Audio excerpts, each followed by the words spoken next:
Assalamualaikum warahmatullahi wabarakatuh. Selamat pagi pemirsa Trans 7.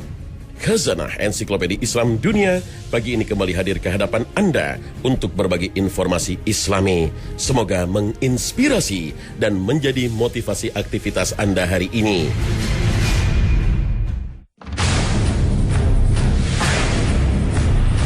Pemirsa Khazanah, kita seringkali mendengar cerita dari mulut ke mulut bahwa ada orang-orang yang mati mengenaskan. Belakangan diketahui dia ternyata telah melakukan kejahatan luar biasa dalam hidupnya. Ada pula cerita-cerita tentang orang yang selalu menyakiti orang dan merebut tanah orang, sehingga ketika meninggal dia tidak bisa dikuburkan, alias tidak diterima bumi. Dan masih banyak cerita-cerita semacam ini yang beredar di masyarakat. Yang menjadi pertanyaan, apakah semua itu hanya mitos yang beredar di masyarakat dan hanya ada di dunia sinetron? Ataukah memang dibenarkan dalam syariat agama? Jika merujuk pada naus atau teks-teks agama, tidak semuanya benar. Memang semua kejahatan dan keburukan yang dilakukan seseorang itu pasti dibalas di akhirat. Tapi tidak semua kejahatan atau dosa itu akan dibalas di dunia. Berdasarkan keterangan Nabi SAW, azab Allah atau balasan Allah itu pada pelaku-pelaku dosa tertentu saja. Misalnya orang yang zalim dan suka menganiaya orang lain, apalagi orang tua. Allah pasti membalas orang-orang yang zalim walau setelah berlalu beberapa waktu. Allah hanya menangguhkan, bukan mengabaikan. Inilah sunnatullah. Selain azab yang menanti di akhirat, Allah juga akan menghukum orang zalim di dunia ini. Rasulullah SAW bersabda, tidak ada satu dosa yang lebih layak untuk disegerakan siksanya kepada sang pelaku di samping azab yang akan diterimanya di akhirat nanti, selain kelaliman dan memutus tali persaudaraan. Hadis riwayat Tirmizi. Al-Hafiz Ibnu Rajab berkata, biasanya orang zalim akan mendapatkan siksa di dunia ini meskipun ditangguhkan. Allah memberikan tenggat waktu kepadanya sehingga ketika menjatuhkan siksanya, orang zalim tidak akan bisa menghindar. Ada seorang laki-laki memukul ayahnya, lalu menyeretnya ke suatu tempat. Kemudian ada orang yang melihatnya di kemudian hari, lalu mengatakan, dulu aku melihat orang yang sekarang sedang dipukuli ini pernah memukuli ayahnya dan menyeretnya ke tempat ini. Wahab bin Munabbih pernah mengisahkan, seorang raja zalim pernah membangun istana megah. Lalu datang seorang perempuan miskin yang sudah tua. Ia membangun gubuk di dekat istana raja itu untuk berlindung. Suatu hari sang penguasa mengelilingi istana dengan menunggang kuda. Saat melihat gubuk si wanita miskin, raja bertanya, milik siapa gubuk ini? Dia pun diberitahu bahwa gubuk itu milik seorang perempuan miskin untuk berlindung. Tanpa rasa belas kasihan, sang raja memerintahkan untuk merobohkan gubuk. Tidak lama kemudian perempuan miskin pemilik gubuk itu datang dan kaget mendapati gubuknya telah roboh. Setelah mendengar bahwa yang merobohkan sang raja, seketika itu juga wanita tua itu menengadahkan wajah ke langit sambil berkata, oh Tuhan, jika aku tidak hadir sewaktu gubukku dirobohkan, maka di manakah engkau sedang berada? Maka Allah memerintahkan kepada malaikat Jibril untuk membalik istana itu beserta seluruh isinya. Maka istana itu pun dibaliknya. Suatu ketika, Arwah binti Aus menuduh Sa'id bin Zaid telah merampas sebagian tanahnya. Lalu dia melaporkannya kepada Khalifah Abdul Malik bin Marwan. Mendengar laporan itu, Sa'id bin Zaid segera dipanggil Khalifah lalu ditanya, apakah benar kamu telah mengambil sebagian tanah perempuan ini?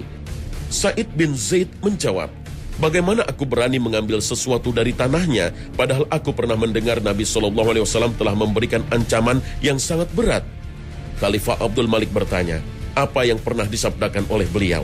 Sa'id berkata, beliau pernah bersabda, barang siapa mengambil sejengkal tanah orang lain secara zalim, Allah akan mengalunginya dengan 7 tanah pada hari kiamat.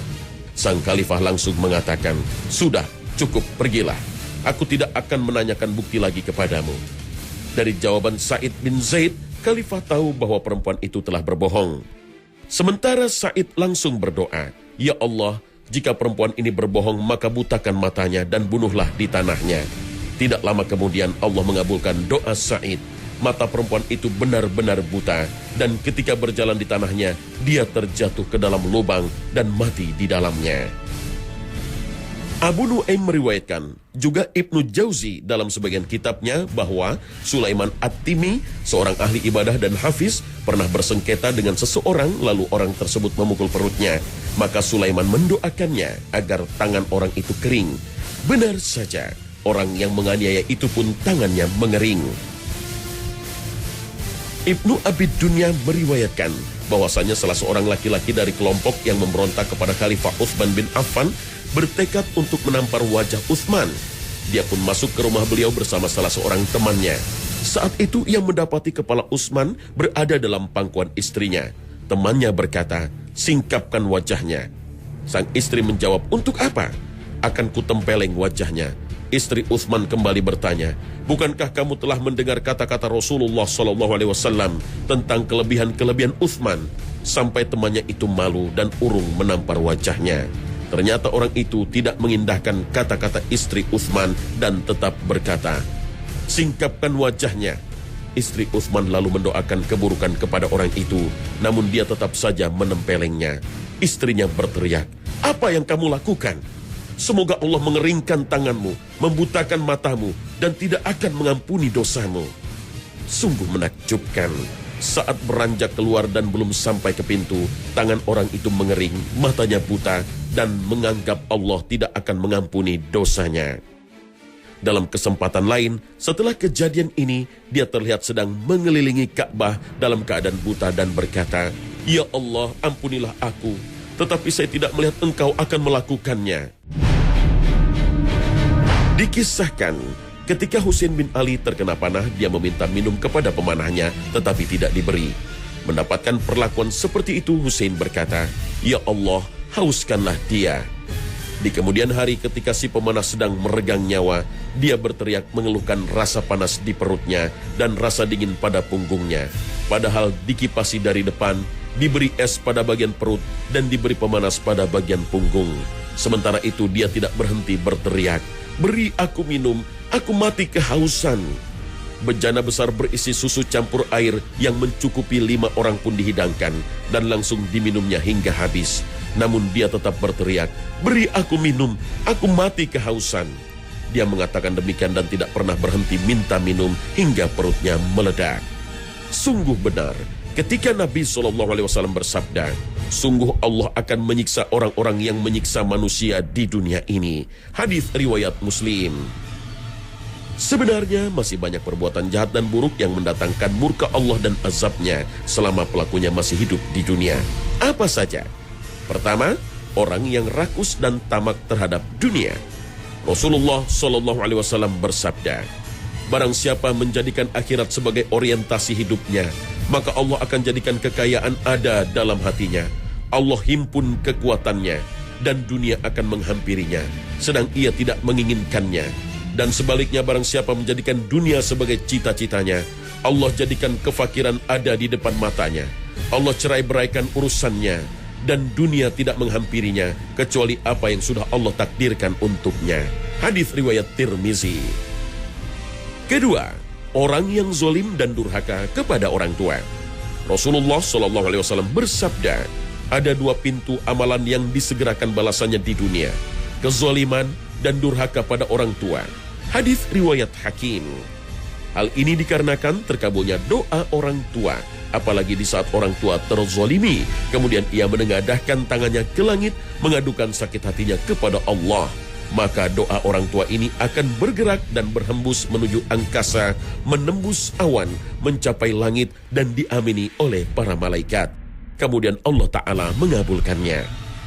Rasulullah SAW bersabda, 3 doa yang tidak tertolak: doa orang tua, doa orang yang berpuasa, dan doa orang yang terzolimi. Hadis riwayat Baihaqi.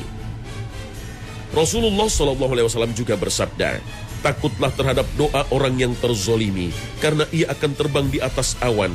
Kemudian Allah berkata, demi kemuliaan dan kebesaranku, aku pasti menolongmu meskipun setelah berlalunya waktu. Sahih Al-Jami' 117. Rasulullah SAW juga bersabda, takutlah terhadap doa orang yang terzolimi, karena ia akan terbang menuju langit. Sahih Al-Jami' 118. Hal ini juga menunjukkan betapa agungnya hak kedua orang tua kita. Sampai-sampai Allah meletakkan kewajiban berbakti kepada kedua orang tua setelah kewajiban menyembah kepadanya. Allah Ta'ala berfirman, "Sembahlah Allah dan janganlah kamu mempersekutukannya dengan sesuatu pun, dan berbuat baiklah kepada kedua orang tuamu." Al-Quran Surah An-Nisa ayat 36. Ketiga, orang yang mengabaikan mencegah keburukan dan menyeru kebaikan. Rasulullah SAW bersabda, "Sesungguhnya jika manusia melihat orang yang berbuat zolim kemudian tidak mencegahnya, maka dikhawatirkan Allah akan mengirim azab kepada mereka secara merata." Hadis riwayat Abu Daud. Rasulullah SAW juga bersabda, "Demi Allah yang jiwaku ada di tangannya, hendaklah kalian benar-benar mengajak kebaikan dan mencegah kemungkaran, atau jika tidak, hampir dipastikan Allah akan mengirim azab untuk kalian." Diriwayatkan At-Tirmizi. Keempat, orang yang sombong akan dibalas di dunia dan akhirat, karena sikap ini dapat mengundang murka Allah Ta'ala. Rasulullah SAW bersabda, Allah Azza wa Jalla berkata, "Kemuliaan adalah sarungku dan kesombongan adalah selendangku. Maka barang siapa menyaingiku dalam satu di antara dua hal tersebut, aku akan mengazabnya." Hadis riwayat Muslim. Tidak hanya cukup di sini, bahkan Allah pun menyegerakan balasan bagi orang yang berbuat sombong dengan menjadikannya dalam kehinaan. Sebagaimana disabdakan Nabi SAW, "Tidaklah seorang hamba kecuali di atas kepalanya ada hakamah, kinayah untuk kehormatan atau kedudukan, yang berada di tangan malaikat. Maka jika hamba tadi rendah hati, tawadhu, maka dikatakan kepada malaikat, angkatlah kedudukannya. Dan jika dia sombong, maka dikatakan kepada malaikat, rendahkanlah dirinya." Hadis riwayat Tabarani. Perbuatan lain yang tak kalah penting yang membuat Allah bisa menurunkan azabnya selama pelakunya masih hidup di dunia adalah orang memutus silaturahim, khianat, dan berdusta. Rasulullah SAW bersabda, "Tidaklah sebuah dosa yang lebih pantas untuk disegerakan balasannya di dunia dan juga disimpan di akhirat dibandingkan dosa memutus silaturahim, khianat, dan juga berdusta. Dan sesungguhnya amalan ketaatan yang paling disegerakan pahalanya adalah menyambung silaturahim. Sesungguhnya dengan silaturahim, keluarga akan bahagia, harta akan berlimpah, dan jumlah keluarga akan bertambah jika mereka saling menyambung tali silaturahim." Sahih Al-Jami' 5591. Rasulullah SAW juga bersabda, "Tali silaturahim bergantung di arsy." Kemudian ia berkata, "Barang siapa menyambungku, maka Allah akan menyambungnya.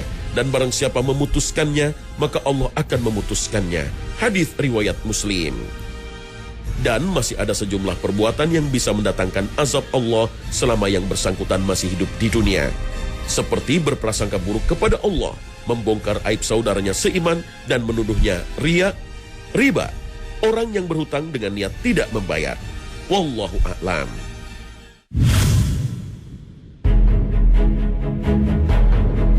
Pemirsa, jika saat melakukan sholat tiba-tiba ada orang yang mengambil barang kita, maka kita boleh mengejarnya tanpa harus membatalkan sholat. Tapi tetap sholat sambil mengejar maling. Mengapa dibolehkan? Jangan kemana-mana, Khazanah akan segera kembali sesaat lagi.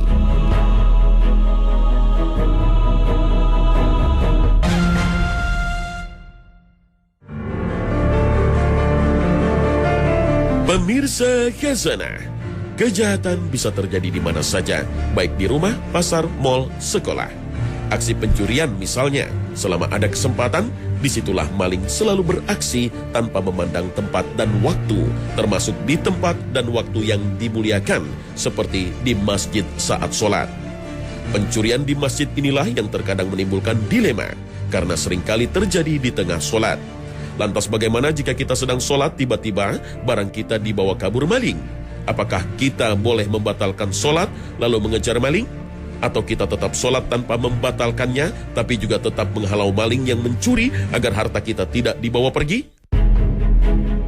Hasil kajian para ulama menarik untuk disimak, bahwa jika di tengah solat ada maling yang mengambil harta kita, maka dibolehkan bagi kita untuk mengejar maling tanpa harus membatalkan solat. Artinya, sambil menghalau maling untuk merebut harta kita, solat tetap berlangsung. Dan solatnya sah sepanjang kita tetap membaca bacaan solat dan tidak berkata-kata di luar bacaan solat, serta tidak menginjak najis yang tidak ditolerir atau najis yang tidak dimaafkan. Inilah solat sambil mengejar maling yang disebut para ulama dengan sebutan solat syiddatul khauf, atau solat dalam keadaan sangat mengkhawatirkan dan menakutkan. Bahkan Syekh Abdurrahman Al-Masyhur dalam kitabnya Bughyatul Mustarsyidin menjelaskan, apabila ada seseorang mengambil hartanya, seperti ada seseorang yang mencuri sandalnya, atau ada kucing yang mengambil daging atau ikannya, sedang dia dalam keadaan solat, maka diperbolehkan baginya untuk mengejar kucing itu. Dan diperbolehkan juga solat syiddatul khauf, solat dalam keadaan sangat takut jika dikhawatirkan hartanya akan menjadi sia-sia. Dengan begitu, solat sambil mengejar maling itu dibolehkan. Akan tetapi tetap ada syaratnya. Apa itu? Imam Ar-Ramli menjelaskan bahwa solat sambil mengejar maling hanya bisa dilakukan ketika waktunya telah mepet atau waktu solatnya hampir habis. Dalam kondisi demikian, solat mengejar maling boleh dilakukan dan solatnya tetap sah. Akan tetapi apabila kondisinya pada awal waktu solat atau waktu solat masih panjang, maka solat mengejar maling ini tidak diperbolehkan. Oleh karena itu, jika masih ada waktu panjang, sebaiknya jika ada pencuri, seseorang harus membatalkan solatnya untuk mengejar pencuri karena masih tersisa waktu solat. Jika urusannya selesai, ia bisa mengulang solatnya, sementara waktu solat masih ada. Wallahu a'lam.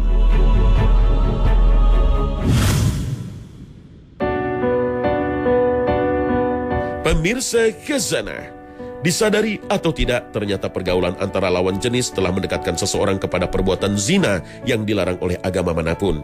Dalam Islam, zina bahkan dikategorikan sebagai dosa besar yang memiliki konsekuensi hukum di dunia dan di akhirat. Namun demikian, pelaku zina selalu bergentayangan di mana-mana, di saat ada kesempatan dan ada objeknya, dalam bentuk pemaksaan atau sama-sama suka. Bahkan tak jarang zina terjadi di sekitar lingkungan kita tanpa dapat kita ketahui. Mengapa semua itu terjadi? Secara umum, sebab paling utama terjadinya zina adalah tidak adanya batasan di tengah-tengah masyarakat kita mengenai pergaulan antara lawan jenis dan bercampurnya laki-laki dan perempuan di berbagai tempat. Adapun secara khusus, intensitas pertemuan antara laki-laki dan perempuan yang sering terjadi tentu dapat memicu terjadinya perzinahan. Karena itu, Rasulullah SAW melarang laki-laki berduaan dengan perempuan, sebagaimana sabdanya, janganlah seorang laki-laki berkhalwat dengan seorang wanita, melainkan yang ketiga dari mereka adalah setan. Hadis riwayat At-Tirmizi. Selain itu, zina merupakan salah satu ciri kehidupan akhir zaman dan sebagai pertanda semakin dekatnya hari kiamat. Rasulullah SAW bersabda, sesungguhnya di antara tanda-tanda kiamat, yaitu diangkatnya ilmu dan kebodohan nampak jelas. Banyak orang minum khamar dan banyak orang berzina secara terang-terangan. Hadis riwayat Bukhari dan Muslim. Lantas, bagaimana dengan persepsi masyarakat bahwa zina adalah hutang sehingga harus dibayar oleh keturunannya? Sebenarnya ini adalah ungkapan Syafi'i dalam syairnya, jagalah kehormatanmu, maka kehormatan wanitamu akan terjaga. Hindari olehmu segala yang tidak layak dilakukan seorang muslim. Sesungguhnya zina adalah hutang. Jika kamu sampai berani berhutang, ketahuilah tebusannya ada pada anggota keluargamu. Siapa yang berzina dengan wanita lain dan membayar 2.000 dirham, bisa jadi di keluarganya akan dizinai dengan harga 1/4 dirham. Siapa yang berzina akan dibalas zina, meskipun dari lubang dinding rumahnya. Jika Anda orang cerdas, pahamilah hal ini. Perkataan ulama besar sekaliber Imam Syafi'i bukan tanpa dasar. Dalam Al-Quran, Allah Subhanahu wa Ta'ala berfirman, barang siapa membawa amal yang baik, maka baginya pahala 10 kali lipat amalnya. Dan barang siapa yang membawa perbuatan yang jahat, maka dia tidak diberi pembalasan, melainkan seimbang dengan kejahatannya. Sedang mereka sedikit pun tidak dianiaya, dirugikan. Al-Quran Surah Al-An'am ayat 160. Dalam menafsirkan ayat ini, para ulama sepakat bahwa al-jaza min jinsil amal, balasan dari suatu perbuatan berupa perbuatan yang sama. Jika membunuh, maka ia dibunuh. Jika ia berzina, maka salah satu dari keluarga atau keturunannya akan dizinai. Na'udzubillah min zalik. Perkataan Imam Syafi'i juga didasarkan kepada hadis Nabi SAW yang membandingkan ibu, bibi, saudara perempuan, dan anak perempuan jikalau mereka dizinai, tatkala ada seorang pemuda meminta izin kepada Rasulullah SAW untuk berzina. Diriwayatkan bahwa pada suatu hari ada seorang pemuda mendatangi Nabi Muhammad SAW. Dia berkata, "Wahai Rasulullah, izinkan aku untuk berbuat zina." Para sahabat yang hadir marah mendengar ucapannya. Rasulullah SAW kemudian mendekatkan pemuda itu ke sisinya dan mempersilahkannya duduk. "Apakah kamu mau ibumu berzina?" Pemuda itu berkata, "Tidak ya Rasulullah, aku tidak ingin ibuku berbuat zina. Aku akan menyerahkan diriku kepadamu wahai Rasulullah." Beliau bersabda, "Demikian pula halnya setiap manusia pasti tidak menyukai hal itu terjadi pada ibu-ibu mereka." Beliau bertanya, "Bagaimana kalau adik perempuanmu?" Pemuda itu berkata, "Tidak ya Rasulullah." Rasulullah SAW bersabda, "Demikian pula manusia tidak menyukai hal itu terjadi pada saudara-saudara perempuan mereka." Beliau bertanya lagi, "Kalau putrimu?" Pemuda itu bahkan belum menikah dan ia menjawab, "Tidak ya Rasulullah." Lalu beliau bersabda, "Tidak pula manusia menyukai hal itu terjadi pada anak-anak perempuan mereka." Beliau bertanya lagi, "Kalau bibimu dari sisi ayahmu?" Pemuda itu berkata, "Tidak ya Rasulullah." "Bagaimana dengan bibimu dari sisi ibumu?" Dia menjawab, "Tidak juga." Kemudian beliau bersabda, "Tidak pula manusia menyukai hal itu terjadi pada bibi mereka." Rasulullah SAW kemudian meletakkan tangannya kepada pemuda itu seraya berdoa, "Ya Allah, ampunilah dosanya, bersihkanlah hatinya, dan peliharalah kemaluannya." Hadis riwayat Ahmad dan At-Tabrani.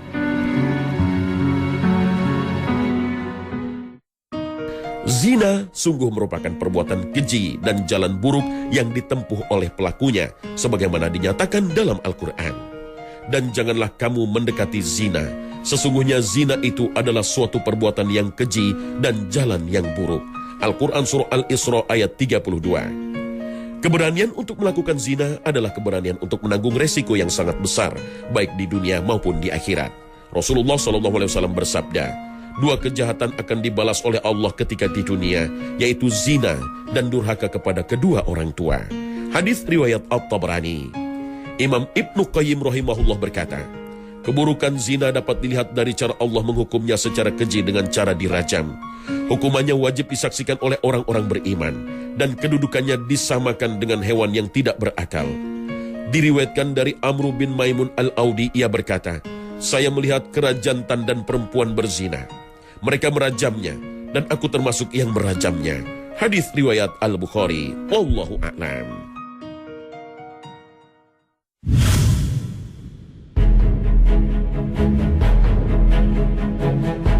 Pemirsa, Al-Quran menyebutkan, dulu orang-orang Yahudi pernah dikutuk oleh Allah menjadi kera dan babi karena melanggar larangan Allah Subhanahu wa Ta'ala.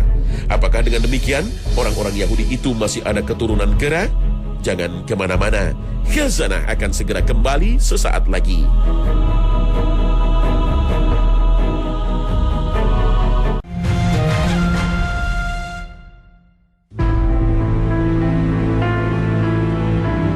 Pemirsa Khazanah, orang-orang Yahudi di masa lalu pernah dikutuk menjadi kera dan babi.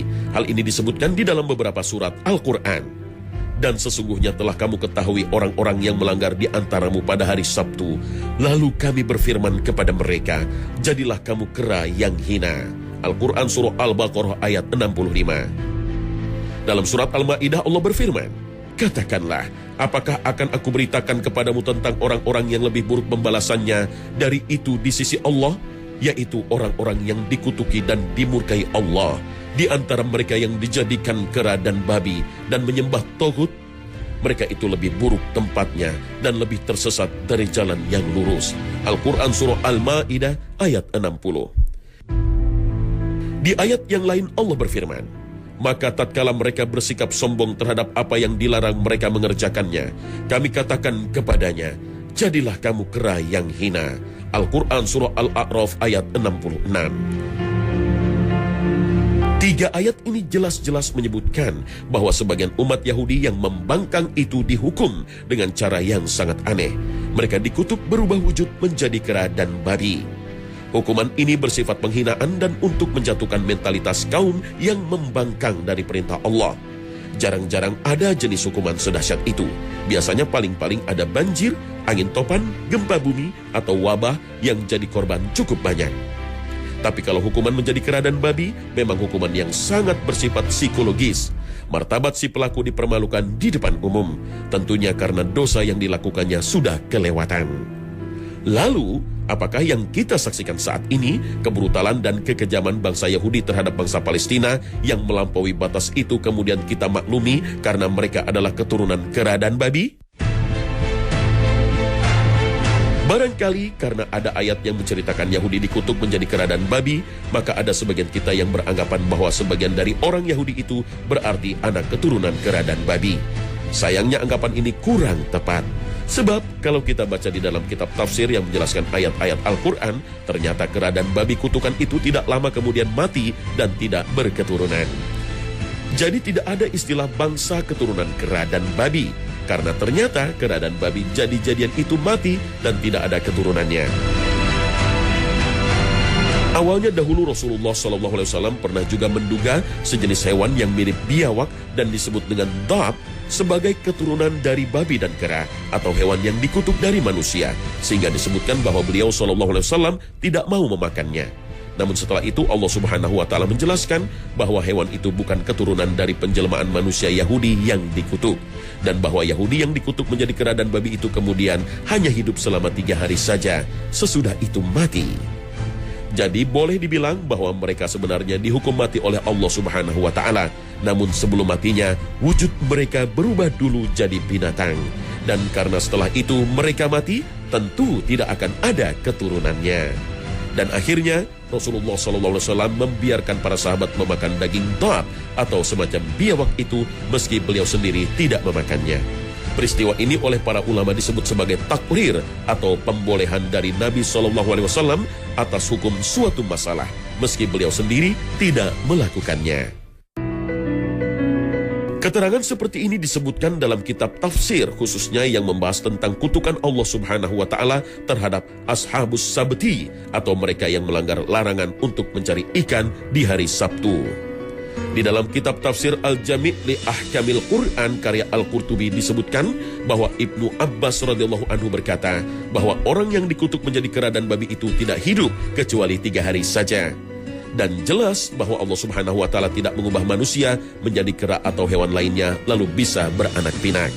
Karena itu, meski banyak orang menjuluki Zionis Yahudi itu dengan beragam sebutan yang buruk seperti bangsa yang kejam, pelaku kejahatan, kriminal, haus darah, pembunuh yang tangannya berlumuran darah, setan pencabut nyawa atau apapun, tapi yang pasti mereka bukan keturunan dari kera dan babi. Apalagi para penafsir Al-Quran sepakat bahwa yang dikutuk menjadi kera bukanlah seluruh bangsa Yahudi, hanya sebagian dari mereka saja yang demikian. Bahkan para mufassir mengatakan bahwa kejadian itu hanya menimpa penduduk suatu desa saja yang hidup di tepi pantai. Mata pencaharian mereka adalah menangkap ikan di laut. Allah telah melarang mereka untuk menangkap ikan di hari Sabtu karena hari itu adalah hari khusus untuk beribadah bagi kaum Yahudi. Namun mereka melanggarnya karena sengaja Allah menguji mereka. Caranya justru di hari Sabtu itulah ikan-ikan bermunculan dengan jumlah yang sangat banyak. Tapi di selain hari Sabtu terlarang itu, ikan-ikan seolah lenyap dari laut. Karena itulah sebagian dari penduduk desa itu melakukan kecurangan. Mereka memasang perangkap pada hari Jumat sore menjelang masuknya hari Sabtu. Pada hari Sabtu mereka tetap beribadah. Dan pada hari Minggu, perangkap-perangkap itu telah dipenuhi ikan. Cara yang mereka tempuh ini telah dianggap sebuah pelanggaran juga. Dan oleh karenanya mereka yang melakukannya dikutuk menjadi kera dan babi yang hina. Wallahu a'lam.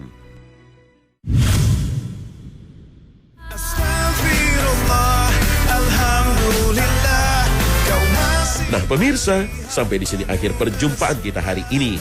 Semoga Allah Subhanahu wa Ta'ala senantiasa memberikan hidayah dan taufiknya kepada kita. Amin ya rabbal alamin. Terima kasih atas perhatian Anda. Wassalamualaikum warahmatullahi wabarakatuh.